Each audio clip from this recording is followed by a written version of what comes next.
Hi everyone, welcome to GCES Table Talks. I'm Thomas Mejia, and I'm gonna be your host for this episode. We're currently in the heart of the library, where every student here is studying up for their finals, which is very stressful, especially us in engineering. It's very stressful for us, but at the same time, it's good to have some sort of relax. We're gonna take this chill for a moment, and we're gonna talk about finance. I'm with Bryan from FÉRIQUE, and it's very a pleasure for you to come here today, and thank you for your time. Thank you, Thomas, for having me. Obviously, it's a pleasure to be able to take the time to discuss financial literacy, who FÉRIQUE is, how we can help engineering students. So I'm looking forward to it today. Perfect. So tell me a little bit about FÉRIQUE's mission and how your role to help aspiring young engineers, especially for students who's going to go out in the world as new engineers. Of course. So FÉRIQUE's mission is to accelerate the financial independence of engineering professionals in Quebec. So engineering professionals obviously includes engineering students. But now when we talk about financial independence, what does that mean exactly, right? So it's defined by the capacity to reduce our workload, but while maintaining the same lifestyle. So often what we would call a pre-retirement, for example, somebody who turns 50 says, okay, I want to work 3 days a week now, but I still want to be able to go to the restaurant every Friday and travel twice a year, for example. So those are just one example of what could be defined as financial independence. And obviously, our goal is to help you accelerate that. So to propulse you towards that based off of your goals, your financial situation, what you're looking to do. And when we're referring to FÉRIQUE, we're actually referring to two nonprofit organizations. There is FÉRIQUE Fund Management and FÉRIQUE Investment Services. So what's the difference between both? Very quickly, FÉRIQUE Fund Management basically takes care of the investment decision. So it's the fund manager behind the scenes, if we want to say. So it's basically all the different investments that are chosen by investors, by our colleagues to obviously discuss with different institutions as well to manage all our investments. So the analogy we like to give is like a car manufacturer, right? If we have a Toyota manufacturer in Japan and then a Toyota dealer, well, the FÉRIQUE Fund Management is like the manufacturer where we're going to choose the colors for the car and the types of wheels and etc. Whereas FÉRIQUE Investment Services is the Toyota dealer, for example, that we would have in Montreal. So it's what we offer through FÉRIQUE Investment Services is the financial planning, advice, really accompanying you throughout the different stages of your financial career, obviously. There seems like nowadays, there seems like a trend now that people want to have some sort of financial literacy nowadays, which is it's a good opportunity for young people as well to start off to think about the future, to think about the future as well. So do you guys also recommend what some steps to make sure that let's say in the next 50 years, I could have some sort of relaxed retirement, let's say? Yeah, of course. And when you first mentioned, obviously, right now people are getting more and more conscious and aware of wanting to learn more about financial literacy and, making sure to be on top of things. Well, it's kind of normal with the economic situation right now, right? With inflation and everything going on, obviously people are getting, kind of anxious and maybe scared regarding those things. So they're trying to obviously take a step forward or take a step ahead. But obviously, as our mission states, accelerating financial independence is having a retirement that, like you said, you will be able to have easy retirement, free retirement, without any not risk, but any stress or anxiety when you get to that point. So again, that's a big part of what we do. And for the different process and tips, a lot of what we do is accompany people throughout, like I said, the different stages of their lives, right? Whether that be, I want to buy my first home, or I want to pay off debt, or I want to build an emergency fund, or retire, or build a business, whatever. Our goal is to help people optimize the factors that they already have in place to obviously reach their goals faster. Perfect. As we're going to talk a little bit more, as I'm not gonna enter in the workforce any sooner. It's later, but if you have to say someone who's about to graduate and goes to the workforce in the next few months, how could you tell that person to find any opportunities that or they should be aware of thinking about their financial challenges that are gonna they're gonna get ahead of. Yeah, of course, good question. So before I get into more detail on anything, I do want to mention that obviously any information that will be provided in this podcast today is for informational purposes only. So it's not necessarily specific advice of financial, legal, accounting, or fiscal nature. So obviously before acting on anything that might be mentioned today, to simply discuss with a professional to make sure that obviously it is pertinent for you to use that specific strategy or advice that I might be giving today. So, to answer your question more directly, so according to a Genium 360 survey, the actual average starting salary for an engineer in Quebec right now is about $68,000 a year, right? So obviously a lot more than a student income, so often double if not more. So obviously more money means more opportunities, but it also means obviously more management and more things to look after and more expenses. So everything kind of comes together with that. But all that means end of studies, so end of a goal or task, right? Studying and working with all that, but it also means new responsibilities and new things we want to take in place. So, the project that we mentioned before, what do we want to do? Do we want to move into an apartment, buy a house, start a business, travel, start a family, etc.? So obviously these are all significant sources of expenditure. So we want to make sure that we have something in place for that makes sense.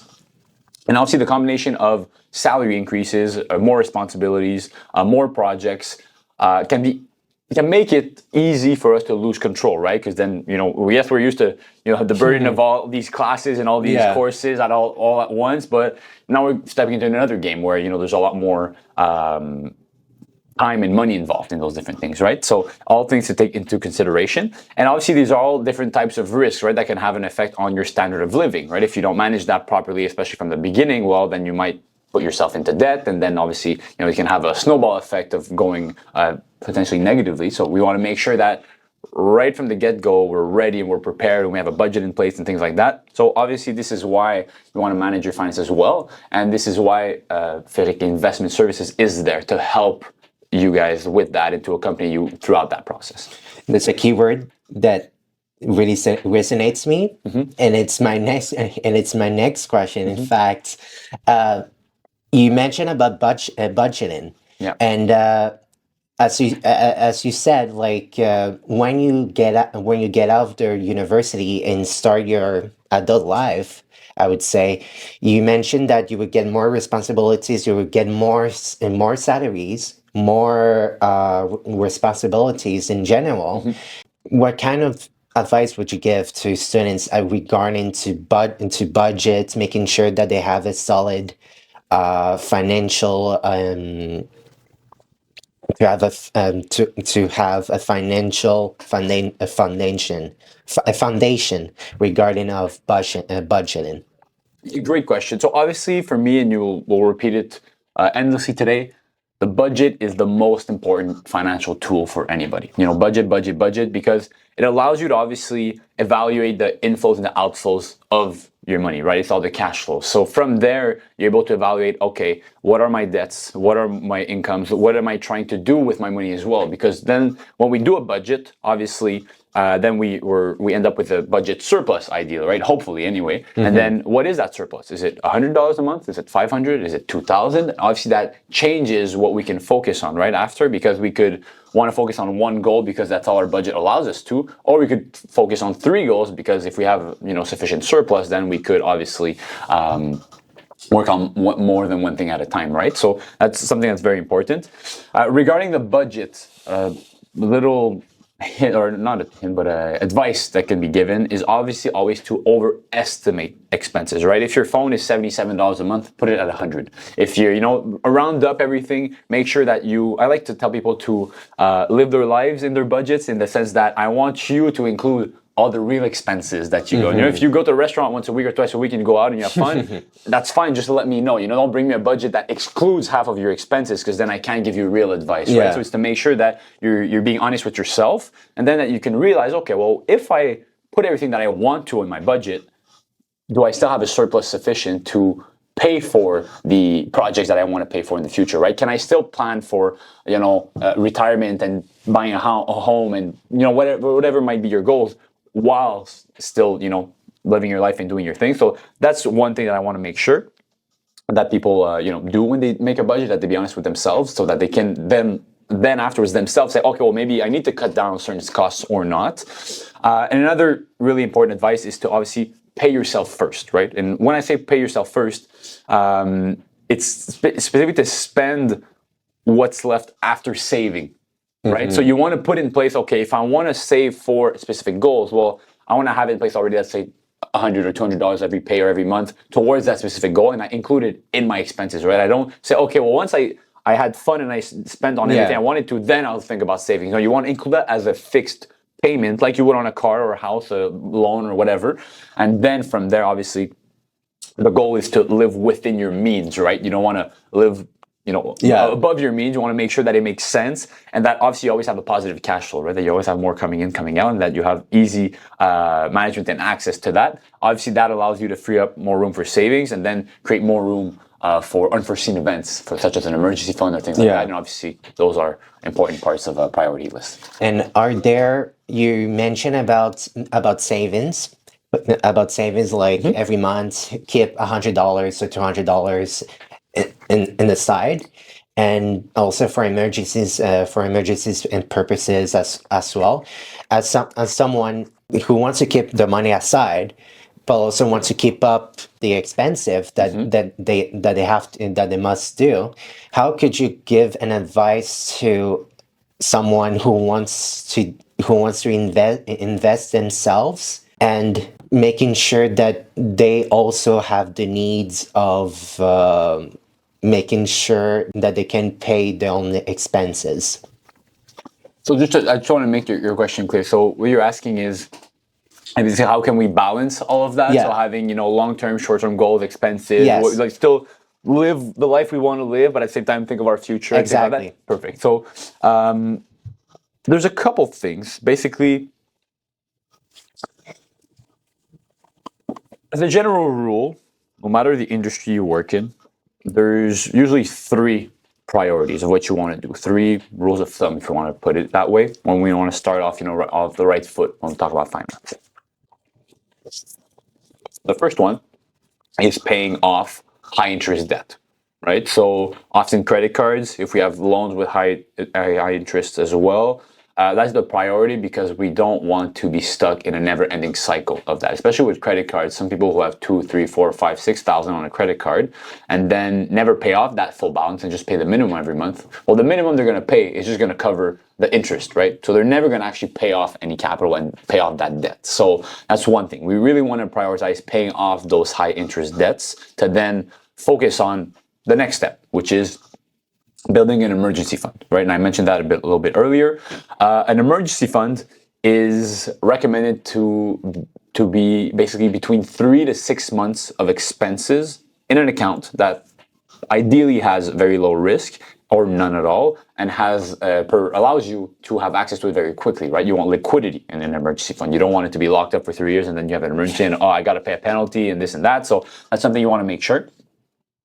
So very, very important, because obviously if we don't have an emergency fund, and let's say we'll talk about these accounts in more detail later, but let's say we are investing in an FHSA for a first home purchase, we're putting money aside for that in that account, and then we have an emergency. Well, we don't want to withdraw from that account, right? Because then we're going to be losing the advantages of contributing to that account. So the goal is to have in place an emergency fund where if anything does happen, we won't have to touch our investments that were, set up for the long term, that might have a bit more risk, that might go a bit down the day that we need it. Whereas if it's in 4 or 5 or in 10 years, well, we can allow the volatility to happen because we don't need it right away, right? So that's the goal of an emergency fund, is to make sure that our other projects aren't affected, and obviously we don't have the risk if anything happens that we're in a bad situation. We have access to liquidity.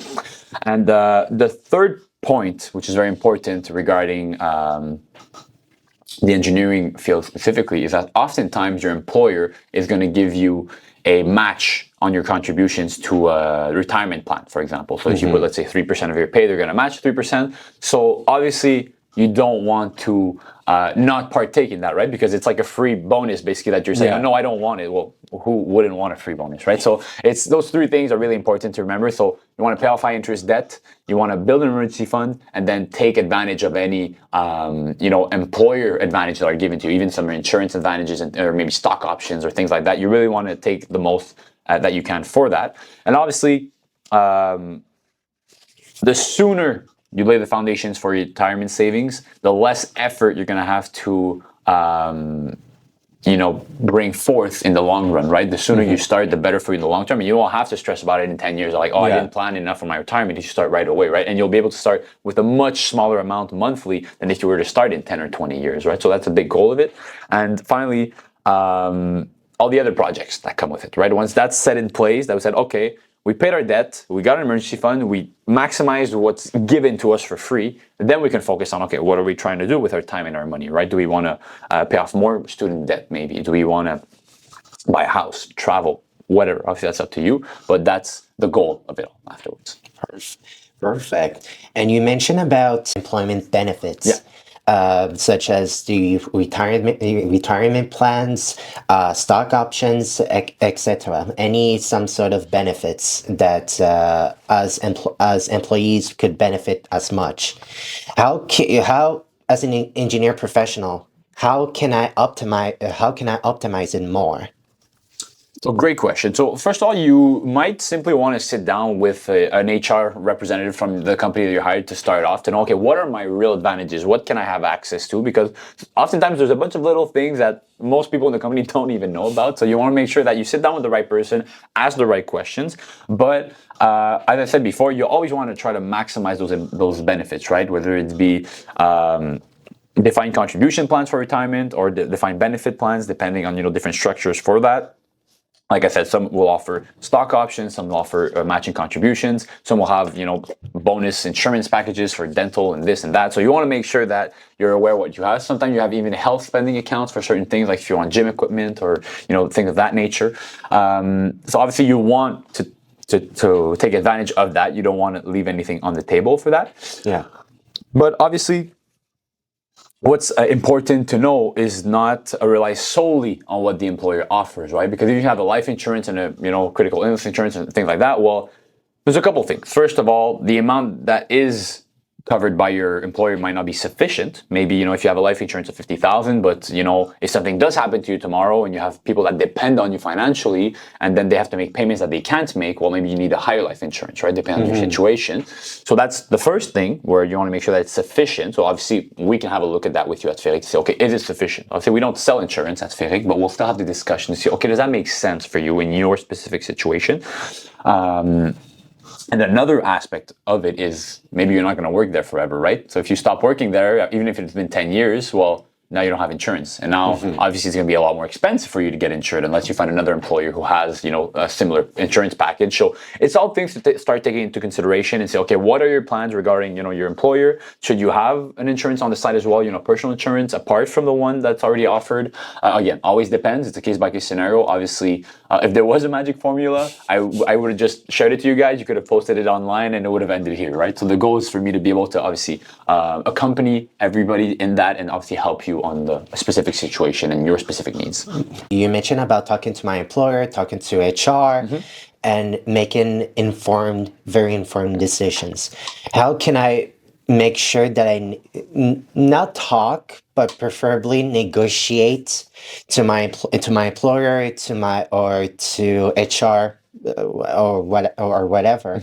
How can I navigate during this discussion with my employer or my HR to make sure that I make an informed decision financially, but also in the long run as an engineer that can make informed decisions during a negotiation?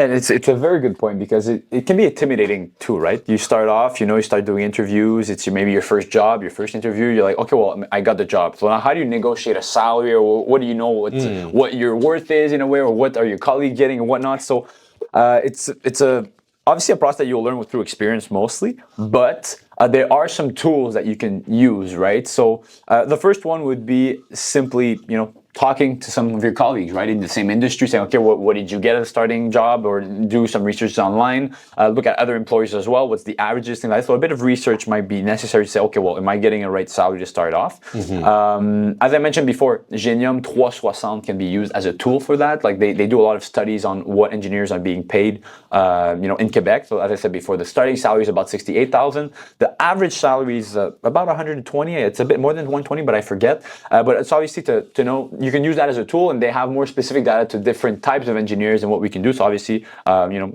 we like to bring them forward. It's a very good tool for engineers.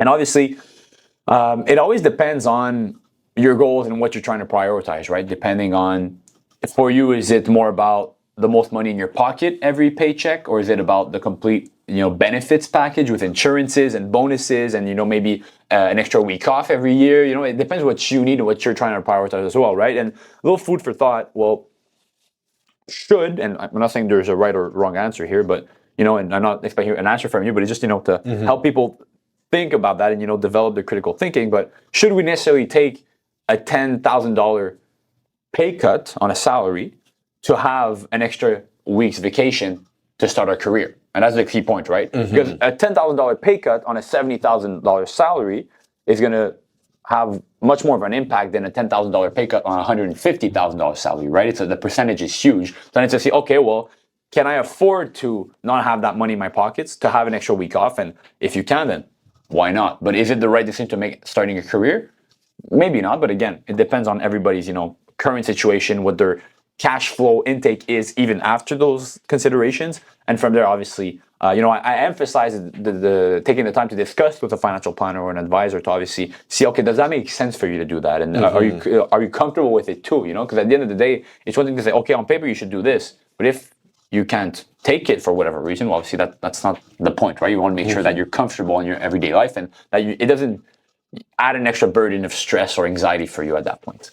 Yeah, you mentioned, and also about talking about like knowing your worth, and you talk about let's say an employee wants to take $10,000 worth of let's say a $10,000 bonus salary, but there are some people who doesn't want to take that bonus because it could emphasize in terms of taxes. In terms of taxes, like some people doesn't want any salary increase because they think that they will have to pay more taxes. That's my favorite one. They will have to pay more taxes in terms of in salary increase. So how could you tell those people?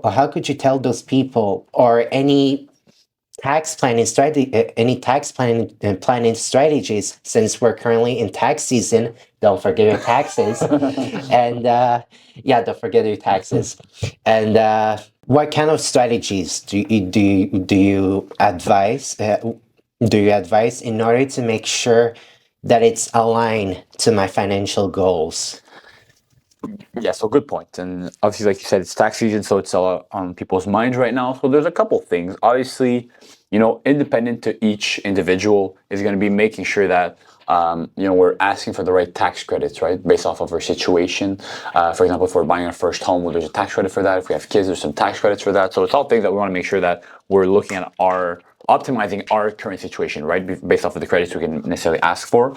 It's about making sure that we save tax in the right moment. So yeah, so there's obviously different types of accounts that I'm going to elaborate on, but it's making sure that you're asking for that you're saving tax in the right moment, but that you're also paying less tax in the future, right? Because it's one thing about saying, okay, I'm going to save money today, but if I'm going to pay as much tax later, then what's the point, right? So that's how we can elaborate on that. And you mentioned a very interesting point, because a lot of people, like you said, don't want to make more money or don't want to have a raise because they're going to go up a tax bracket and then be taxed more. But that's a big misconception of how our tax system works in Canada, because we have a tax system that kind of works like a staircase in a sense, whereas we're only taxed on a higher percentage on our new revenues in a sense. So and I'm just giving round numbers here, obviously I don't remember the precise details, but let's say from 0 to 15,000, we're taxed at a certain rate. Then from 15,100 to 30,000, we're taxed at a certain rate, and then etc. So it's really progressively, it's a weighted average basically of all our different income streams and of that specific income being taxed at a specific rate. I don't know if that's good. You know what I'm saying? Perfect. So obviously, when we make more money, yes, we're going to be taxed more, but on that specific amount of money. So that $10,000 extra I'm making, if I'm taxed at 40% in that bracket, well, I'm taxed 40% on that 10,000. That same 30,000, we're both taxed on the same rate, no matter the revenue we make, right? So that's the first thing, that you always want to make more money, because if you're taxed more, that means you're just making more money, and then that's a good problem to have and will help you solve that, right? That's the goal of financial planning, and make sure we optimize all the taxation that comes behind it, so to make sure that that works out. And now, how do we help you more directly with that? Well, it's through different types of accounts that you might have heard of before, but I'll take the time to explain, how each one works. So it's the RRSP, the TFSA, and the new account from 2023, the FHSA. So are you familiar with these accounts? Have you heard of them before? I heard the two first, but not the FHSA? Not the new one. Perfect. And like I said, it's been officially available for not even a year now. It's going to make a year in a couple of months, so it's normal for that not everybody knows it, especially that you're not there yet, but you'll see it's very interesting for everybody to know about the FHSA. It's a very interesting account for its advantages, but take time shortly to elaborate on each one, because again, even RSP and TFSA, I know you've heard the terms, but how can we perfectly use them? Sometimes that's a bit trickier to get around. So to start off with the RRSP. The RRSP is the Registered Retirement Savings Plan. So it was initially created specifically for retirement, but can be used for other goals as well. And let me elaborate. So the advantage of the RRSP is when you contribute to the account, you are going to reduce your taxable income by the amount of contribution. So for example, if we say that, you start working, you make maybe $70,000 a year for your first job. If you contribute $5,000 to the RRSP, you reduce $5,000 from 70, so you're going to be taxed at $65,000. So you're saving basically, let's say from 65 to 70,000, maybe you're taxed at 30% or 40%. Well, you're saving 30 or 40% on that specific 5,000, right? So you're going to get maybe $2,000 back in your tax return. So that's the advantage of contributing to the RRSP. But the RRSP is a tax deferral strategy. So it's not eliminating tax, it's deferring it to the future. So now, okay, well then what's the point? If I'm going to save tax today to pay more later, well, the goal is to make sure, and that's where the tax planning or the retirement planning as well is important, especially in the long term. But you're going to want to use your deductions for the RRSP ideally in your best earning years, right? Where you're going to be taxed maybe at 40 or 50% when you make over $100,000 a year, so that at retirement, where you don't declare an income, right? You don't work, you're only going to be receiving pensions from the government, maybe from your employer, but then you're going to be able to withdraw from your RRSP and be taxed at a lower rate. Right? So the goal is to save maybe 40% today to pay, let's say, 20% later. So the goal is to obviously save on the difference of tax that you're going to be paying, and not saying, okay, well, I save taxes, I'm never going to have to pay it, right? So that's pretty much the advantage for the RRSP. The RRSP could also be used for other specific things, such as the HBP, which is the Home Buyers Plan, and the LLP, which is a Lifelong Learning Plan. So what these two are programs that allow you to withdraw from your RRSP. Okay, so now for the FHSA, right? So the First Home Savings Account. The FHSA is very nice because it bundles the advantages of the TFSA, the RRSP, and the Home Buyers Plan, but excludes their disadvantages for each one. So like the RRSP, the FHSA allows us to reduce our taxable income by the amount of contribution. Like the RRSP and the TFSA, the FHSA allows us to generate income or profits tax-free while the money's in the account. And like the home buyer's plan, it's designed for our first home purchase, right? So to sum that up, we only have advantages in the sense that we're saving money when we contribute, we're saving taxes when we contribute, all the returns are tax-free. And then when we withdraw that money, that's a big difference with the home buyer's plan, is that we withdraw it, but without having to reimburse anything regarding what we took. So now the fine lines regarding the FHSA, how do we use it better? How do we optimize it, whatnot? Well, the restrictions on the FHSA is that we're allowed to put up to $8,000 a year in the account and up to $40,000 a year in total. So if we want to fill it up as fast as we can, it's minimum 5 years. So if anybody's planning to buy a house within the next 5 years, you want to open your FHSA this year. So it could be December 30th if you want, but you want to open it this year, even if you're not putting the whole 8,000, because you can contribute up to 1 year's catch up if you want at a time. So if you don't put anything this year, but you open it, well, next year you can put 16,000. So it's very important for people who want to buy a house within the next 5 years to open it up ASAP. And the other important thing to know is that the FHSA can only be opened for up to 15 years. So if you're planning to buy a house maybe in 20 years, well, wait a bit before opening the account. Because what happens is if you open the account and you wait 15 years, well, you have to close the account in 15 years. So now what does happen if you have to close the account, right, in 15 years? Well, there's technically 3 options or 3 recommendations. The first one wouldn't be a recommendation actually, is you withdraw the amount from the account and you would be taxed on that whole amount. So obviously not at your advantage to be taxed on, 40,000 plus all the potential returns, right? Because if you put 40,000 over 5 years and then you let that grow for 10 years and maybe it's worth 60,000, well, you're going to be taxed on 60,000 one shot. So obviously you don't want to add that to your already high income as an engineer, right? Especially in 15 years from now. Well, we don't even want to imagine that tax nightmare. So that's the first thing so that we don't want to do. The second one, which is a good alternative, is that we can transfer the FHSA's amount to our RRSP. And the good thing is that it doesn't affect our contribution rights for the RRSP, because I forgot to mention it before, but what we're allowed to contribute to an RRSP is up to 18% of our declared income. There's a certain cap there of about 20-something thousand, but it's 18% of the declared income. So obviously that's the advantage that we want to, if we don't plan on buying a house, we could transfer the RRSP and add to our contribution rooms. Or, and that's my advice, my personal advice, just buy a home. Find a home that makes sense for you, that you want to go live in. Maybe it's a bit further, it's a bit cheaper, but the advantage for you is that you contributed to an account that made you save tax, you made returns tax-free, and then you're able to withdraw that amount tax-free as well to buy a home. So obviously, if you can, you want to buy a home, if that's obviously something that you want to do. Okay. I think that's pretty much what everyone here in Montreal gonna do, like buying a home.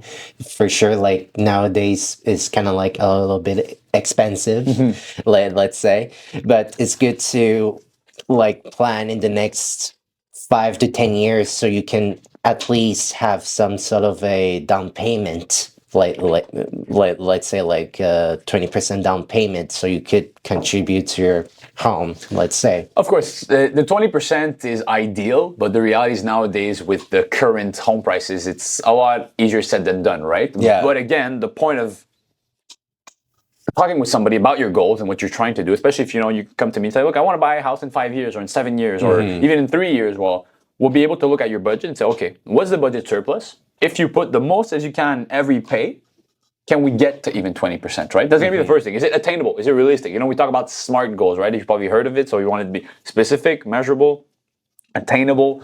Obviously, you want to make sure that we can get to our goals at that moment in time. So it's all things that we can help people make sure that it makes sense what they're trying to do, right? Because sometimes people say, yeah, sure, I'll put everything I can from each pay for the next year and I'll have enough, obviously, to reach the goal I want, but maybe not, right? Even if you're putting everything you have, maybe it's not enough with the current market. So it's all things to make sure that does it make sense for you at the end of the day, and that's the role we can play as well. Okay.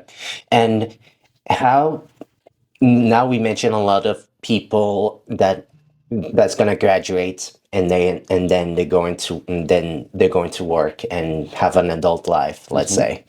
And how could you give advice for people who decide to pursue further their education, such as having a master's or PhDs, because they want to advance their knowledge, their education.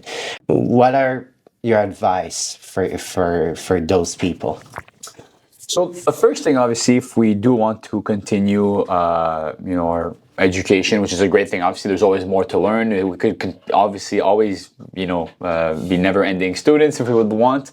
But the first thing we want to make sure is try to avoid debt as much as possible, right? For sure, sometimes we don't have a choice and we'll get some student loans. Obviously, those are better options than other forms of debt, but we want to make sure that, we have sufficient funds to, pay for our basic needs, right? Whatever we have to do. A good option, obviously, if you have access to scholarships, obviously take advantage of those. You want to make sure that, again, it's a bit like the employer contribution from before, right? If you have access to money, well, go get it, right? You want to make sure that you can go get what you have, especially when you're not necessarily working. Obviously, the TFSA is a great tool for students to use because it could be great for to create an emergency fund and have a cushion to make sure that if something does happen to you, that you do have some financial resources to back you up. The lifelong learning plan, which I mentioned before, the LLP, could be a great way for somebody who started out on the workforce a little bit, accumulate some RSPs, and then, okay, I want to go back to school. Well, the LLP is there for that, right? So you can take up, I think it's 20,000 that you can take over a 2-year period to finance for your studies, and then once you graduate, you have to pay that back over a 10-year period. But again, if it can help you in the short term, why not? And obviously, if indebtment is necessary, obviously you want to prioritize student debt over, certain other debts, like even just getting debt for a car, for example. Maybe it's not the time to get a loan for a car when you don't have a stable income, and that you're not going to be sure that you're going to be able to make those payments. You don't want to load credit cards and pay high interest. So the advantage of student debt as well is that the interest is tax deductible. So even for the long term, when you have a bunch of debt, maybe eventually, and you want to prioritize, okay, which one do I pay first? Well, technically, the student debt is the last one because oftentimes it's going to have a lower interest rate, but also because the interest is tax deductible. So it's an extra advantage that other debts won't necessarily have. Okay. In terms of the changes in the industry, nowadays, like there are layoffs, especially in the tech space, and much more happening in the engineering world. How do you stay informed about those trends and those changes that is happening in the world right now that can impact our financial goals? So yeah, that's the big one. It's a very important one as well. So for any profession, obviously, it's important to stay informed of what's going on in your specific industry, right? Like I'm in finance, so I'm keeping aware of, what's the different norms, getting put in place every year. How are the financial markets working out? I'm just staying in tune, for my personal interest, but as well, to be able to give the right advice to people, right? To stay in tune of what's going on in my field. So that's one thing that's very important. And you always want to evolve in your position, right? You could have the same position if you want for the next 5 years. That's fine. You don't need a promotion every year. But what's important is that you're learning within your experience in your work, right? And that you have opportunities to grow within even that same role, that you keep seeing new things and learn new things and continue growth, obviously. Well, first of all, keep you stimulated and make sure that you want to do that in the long term. But obviously, it helps you stay in tune with, okay, what's going on in this industry? If you're working with your colleagues that share that same energy with you, well, you can kind of just grow off each other and grow with that, right? So that's something that's very important. So obviously, there's a bunch of resources that exist, as I mentioned before, Génome 360, the OIQ, l'Association des firmes de génie conseil, which is the AFG, which exists in Quebec. There's different alumni associations as well. So those are all resources, that you can use that are in proximity, right? That are for engineering professionals that you can have access to. It's also obviously very important to stay informed about developments in finance, right? You want to make sure that you're aware of new programs like the FHSA and that new tax credits that might be available. And again, being in the field, we have firsthand kind of access to that. So you can use us as resources for that. On our website, we have a bunch of different blogs and webinars and podcasts that are available to view. So one thing that we do bring forth is financial literacy. So making sure people understand what they're doing and, how the market's going and why do the economists say that or do this. And we have the investors that we collaborate with a bunch of different international companies for our investments, and they give us their viewpoint of, okay, this is how we think the economy is going to evolve, or this is how we plan for the next couple of months to go, or what we expect with the recession or inflation or things of that nature. So we have a lot of different inputs that we share with our clients as well. So obviously, by staying in tune to that, well, you can better anticipate your next financial move as well, right? To say, okay, well, do I want to buy a house right now or do I not? And again, it's always things to discuss or not, but it's just to obviously have that critical thinking and analysis, right? You want to make sure it's the right decision for you, for the people around you, depending on what your priorities are. So that's very important.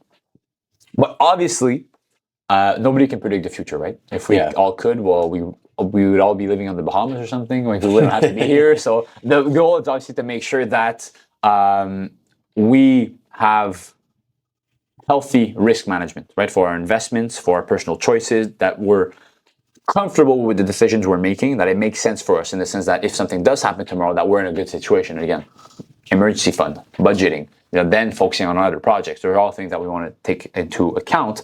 But obviously, being set up for that allows us to obviously seize the opportunities we want to, right? Whether that be to start a business or invest in riskier projects, because once we have, the safer options in place, then we can allow ourselves a bit more risk. If you want to go work overseas, maybe those are all different things that we can, take into consideration.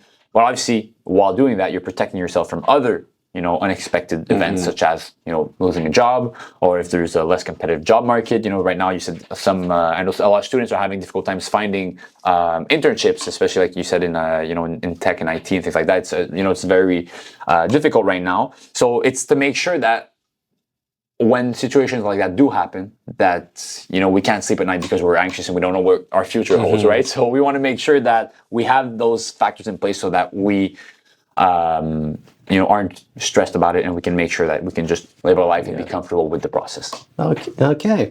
And to end this podcast with a positive note, do you have any experiences or success stories that you could share where you have helped engineering students to achieve their profession, their own goals, their own financial or personal goals? Yeah, of course. And again, this is FÉRIQUE at large, but what I do specifically, being very close with university and students, I'm used to kind of being the transition phase between the school benches to the real life workforce, right? And oftentimes that kind of, like, this is a very general template. Obviously, there's more specific cases that I could elaborate on if you'd like, but the very general template oftentimes with a student is, okay, I'm graduating, or I just graduated.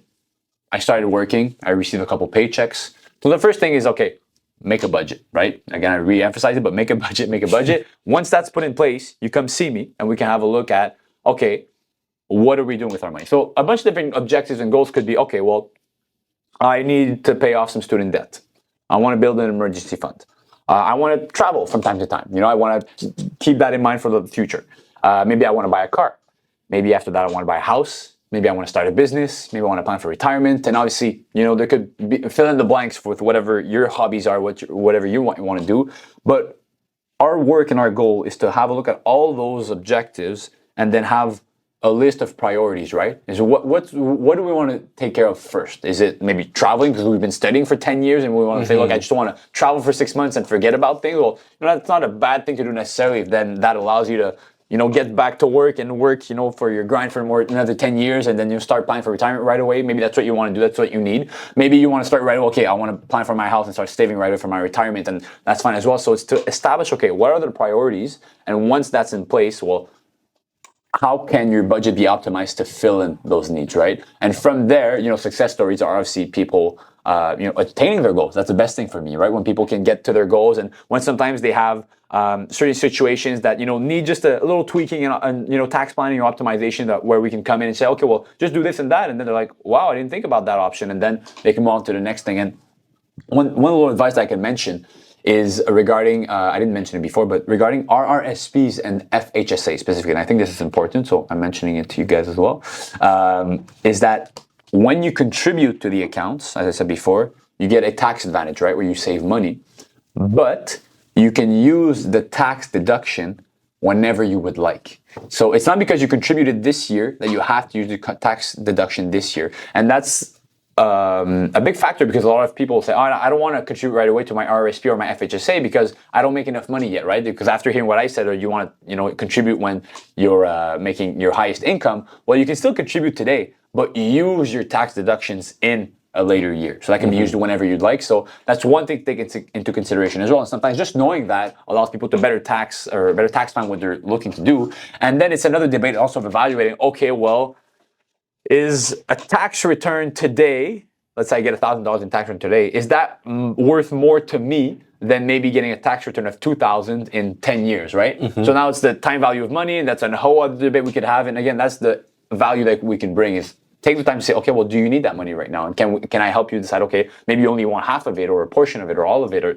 that's part of what we do and how we help, obviously, people achieve their goals and obviously accelerate their financial independence. Perfect. I think I have learned a lot. Thank you so much for your time. And I think that not only me, but also our viewers that learned a lot from you. And I really I thank you for your time and spread your knowledge to us. Well, thank you, Thomas, for having me. Obviously, it was a pleasure, and I'm looking forward to discussing with more young engineers to obviously see what their futures are planned ahead for them. Perfect. Thank you so much. Thank you.